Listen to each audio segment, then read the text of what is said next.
Gurukul science academy সেশনৰ বিভিন্ন শিক্ষক শিক্ষয়িত্ৰীসকল, ইয়াৰ উপস্থিত বিভিন্ন অঞ্চলৰ পৰা অহা অভিভাৱকসকল আৰু লগতে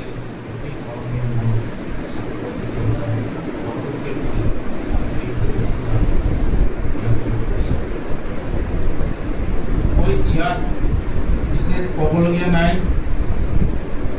মোৰ আগৰ বক্তৃতাই ছাৰ চৌধুৰী ছাৰে গোটেইখিনি আপোনালোকক যি বহুমূল্য ভাষণক পুংখানুপুংখানুকৈ বুজাই দিলে, এই হিচাপত মোৰ আৰু ইয়াত ক'বলগীয়া নাই।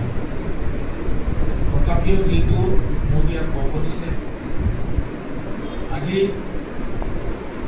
এই নয়ামদিত অঞ্চলত এটা নতুন শিক্ষা অনুষ্ঠান গুৰুকুল, যাৰ নামটো শুনিলেই অলপ আত্মাটো শান্তি পায়। গুৰুকুল, আমি আশা কৰিছোঁ যাতে এই অনুষ্ঠানখনেই পৰৱৰ্তী সময়ত যাতে ডিষ্ট্ৰিক্টত নাম্বাৰ 1 আহে, তাৰ কাৰণে আমি সকলোৱে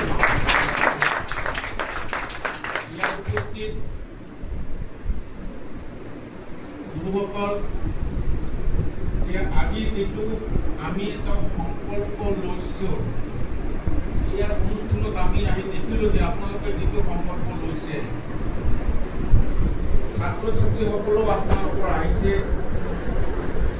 গাৰ্জিয়ান সকলো আহিছে, শিক্ষকসকলে আহিছে। আপোনালোকৰ যাত্ৰাটো এখন নদী, এখন নৌকা, এই নৌকাৰে আজি আপোনালোকে এখন প্ৰথম যাত্ৰা আৰম্ভ কৰিব।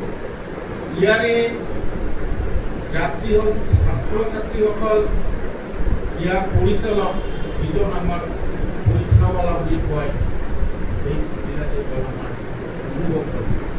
গতিকে যিমানে ঝড় তুফান নহওক কিয়, নৌকাটোত বিভিন্ন লক্ষ্যস্থানত পঞ্চোৱাৰ দায়িত্ব যিটো, সেইটো এই গুৰুকুল শিক্ষা অনুষ্ঠানৰ শিক্ষক শিক্ষয়িত্ৰী। তাতে আমাৰ এটা কথা যে ছাত্ৰ ছাত্ৰীসকল ইয়াত বেছি এটা নাই, তথাপি মই কওঁ এইখন এখন নতুন অনুষ্ঠান। ভাল লাগিছে, আপোনালোকে হয়তো বহুতে ভাবে অলপ ভাল খা, এটা কথা আছে, অলপ যাতে খাওঁ ভাল।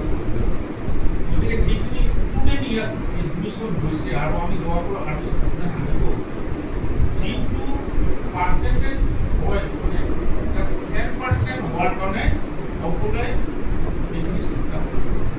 আমাৰ ইয়াত লোকসকল আছে, মই দেখিছোঁ, খালি আমাৰ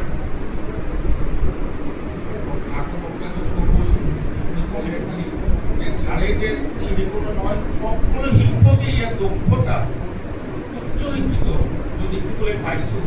তেখেতসকলক মই দেখি ভাল লাগিছে, আৰু ছাৰসকলে আপোনালোকক যিমানে পাৰে সেইখিনি সহায় কৰিব আৰু আগবাঢ়ি যোৱাত আপোনালোকক সহায় কৰিব।